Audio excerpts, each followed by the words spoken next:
Hari pun berganti hari. Manajemen perusahaan yang buruk dan adanya tindakan korupsi di tubuh Winsel telah menyebabkan kekacauan semakin parah. Selain itu, minyak mentah dari aksi buat 1 bulan ini semakin menipis, tersisa tak kurang dari 1 minggu lagi. Winsel harus segera mencari penyuplai minyak mentah lagi untuk persediaan bulan berikutnya untuk mengatasi krisis. Namun, mereka juga krisis finansial alias kekurangan dana. Oleh karena itu mereka harus mencari dana tersebut dari investor. Jika ingin mendapatkan dari pinjaman bank dari jumlah yang sangat besar, sampai menyentuh angka 1 miliar dolar, jelas mereka akan ditolak. Mengingat kekacauan yang mereka alami sudah tampak jelas, berita tentang krisis yang dialami Winsel sudah merebak kemana-mana. Di Villa Winston pagi hari ini, Derek menyeringai marah.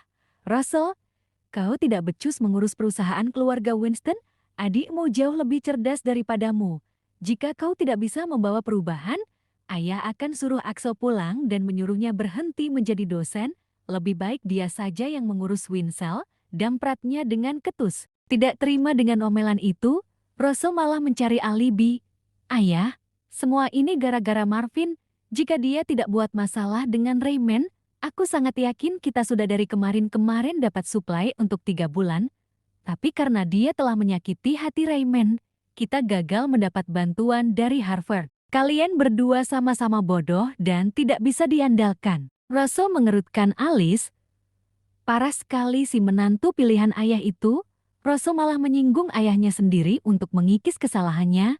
Dia berkata dengan ketus, "Marvin si pria yang sangat buat malu itu, gara-gara dia Harvard Corp memutuskan hubungan kerjasama dengan kita. Ayah, dia harus bertanggung jawab. Masih ada 2 perusahaan selain dari Harvard Corp, yakni perusahaan migas milik negara Chemisland, dan satu lagi perusahaan minyak swasta yang baru saja berganti nama, Raksil.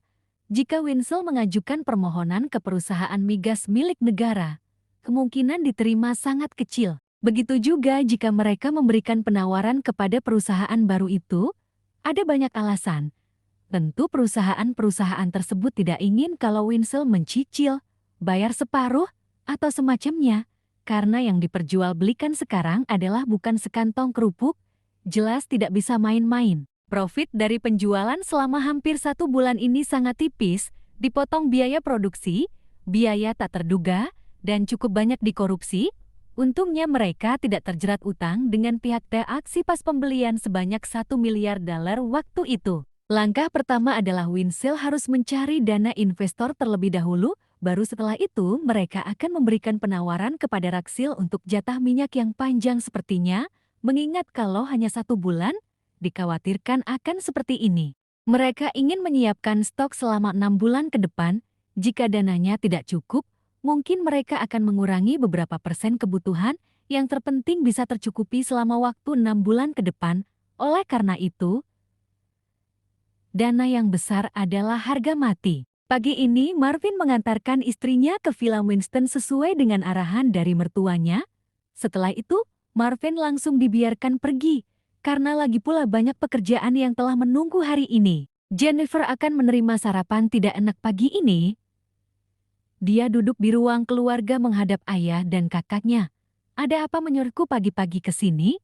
tanyanya dengan raut wajah penasaran. Jika ada masalah, Jennifer yang dijadikan alat dan pesuruh oleh keluarganya sendiri untuk mengatasi problem tersebut.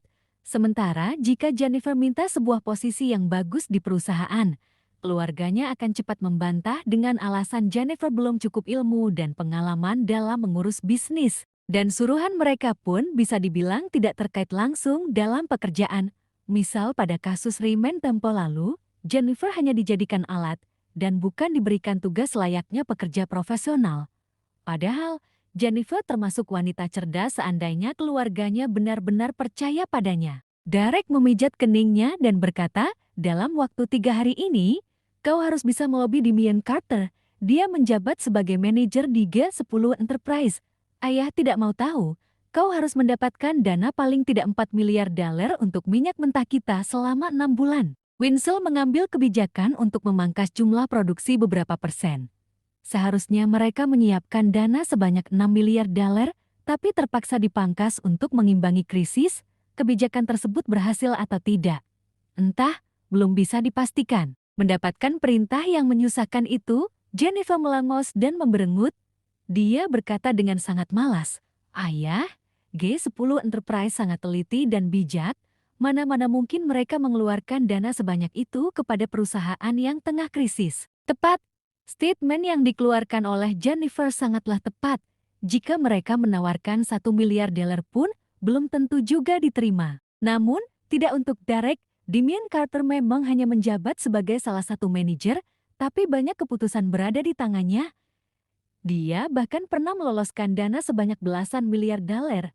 Jika kau yang melobi Damien, kami sangat yakin akan berhasil. Jennifer mencium aroma tidak enak di ruangan ini. Sedari tadi dia mengawasi wajah ayah dan kakaknya. Hal seperti ini bukan untuk kali pertama, namun sudah berulang-ulang kali terjadi. Terhitung sebelum dia menikah dengan Marvin hingga sekarang, mungkin ini adalah perintah yang ke-13. Kuping Jennifer panas mendengar perintah yang begitu menyusahkannya ini. Dia tahu Damien orangnya seperti apa. Apalagi kalau melobi pria nakal itu, aku tidak mau. Ayah, bukankah pernah kejadian dia hampir memperkosa aku? Kenapa sekarang ayah malah menyuruhku lagi untuk bertemu dengannya mengurus investasi di G10 Enterprise? Jennifer menghela napas panjang. Betapa tidak. Keluarganya begitu menyebalkan. Kejadian itu sudah 3 tahun yang lalu, Jennifer. Sudah sangat lama ketika kau masih gadis. Lagi pula kan hampir belum sampai terjadi. Terus, dia juga hilaf dan sudah minta maaf, Derek berkata dengan begitu enteng dan wajah tanpa dosa. Menurutnya, apa yang diterima putrinya tampak biasa dan tidak berarti apa-apa. Russell menimpali, "Aku pastikan kau akan aman, Jennifer. Waktu itu, lobianmu berhasil, jadi kami sangat yakin kalau kaulah orang yang bisa melakukannya. Jika dia ingin mesum lagi sama kau, kami yang akan turun tangan." Sependapat dengan ayahnya, Russell tentu tidak ingin Winslow semakin terpuruk, maka dari itu segala macam upaya harus dilakukan. Derek menyambung, "Tidak ada investor lain dan tidak ada bank yang mau memberikan dana kepada kita." Russell menatap wajah Jennifer dan berkata tegas, "Jika saja Marvin tidak bertindak konyol terhadap Raymond, kita tidak akan terpuruk seperti ini. Bukankah Raymond menjamin jatah minyak selama 3 bulan, tapi batal karena ulah si mantan napi?"